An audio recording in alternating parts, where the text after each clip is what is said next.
the Queen and Prince Philip traveled Dakota, a smaller plane than the Britannia and better suited to short runways. Mahendra's kingdom occupies territory a little over 500 miles in length, and Kathmandu lies among the fertile valleys sheltered by Himalayan foothills. Only a few days earlier, Her Majesty and the Duke had been in Bombay. Now they seem to be in another world, friendly to the West, but holding jealously to its own standard of values and beliefs. Almost everywhere, the sweet smell of incense proclaims the worship of Buddhism. The two monarchs drove away from the airport together.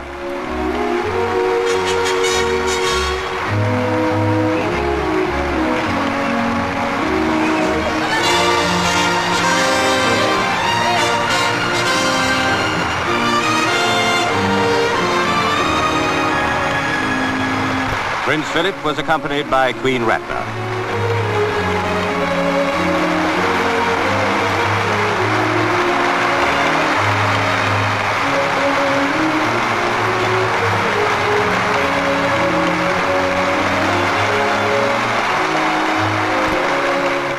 Kathmandu, meanwhile, with its population of 100,000 people, went about its daily life, the market carrying on business much as usual. Nepal is a self-supporting country, necessarily so, for communication with the rest of the world is difficult. In fact, not so long ago, it was a dangerous adventure to travel far. Now a tiger shoot had been organized by King Mahendra for his guests. Quite an army of 327 elephants had been mobilized for the purpose, and to shoot not tiger but film, Pathé cameraman Cedric Baines took to the howdah. Cordoned by a sort of wall of white canvas was the area into which a tiger had been driven by beaters. Tigers have never seen canvas before, and so make no attempt to break out of the compound. Towards the set, as it's called, the Queen and her party were taken on saddled elephants before the serious business of the hunt began. Then, when all was ready, they transferred to howdahs.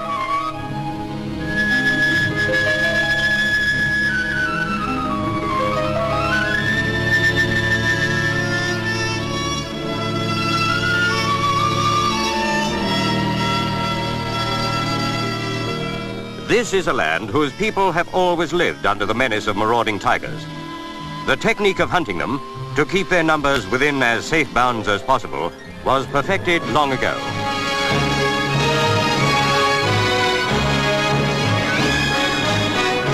Keen eyes peered at the undergrowth. And yes, there was the tiger.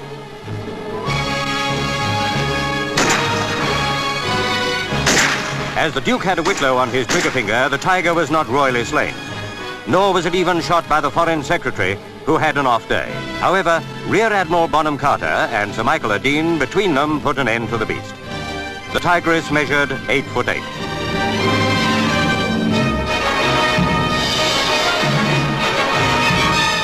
King Mahendra had fulfilled a time-honored obligation of a host in Nepal and provided the royal party with a tiger to shoot. But there was more hunting to come. The next prey was a rhino.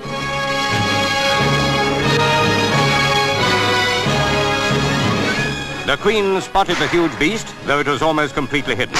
The gun saw it too, and that was the end of another animal.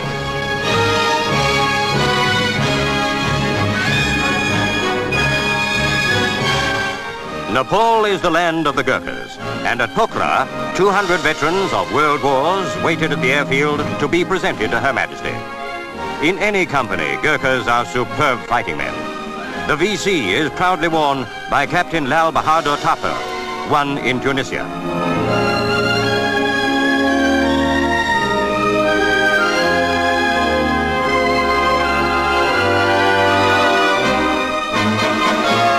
One of the senior warriors displayed a First World War discharge paper, bearing the photograph of George V, the Queen's grandfather.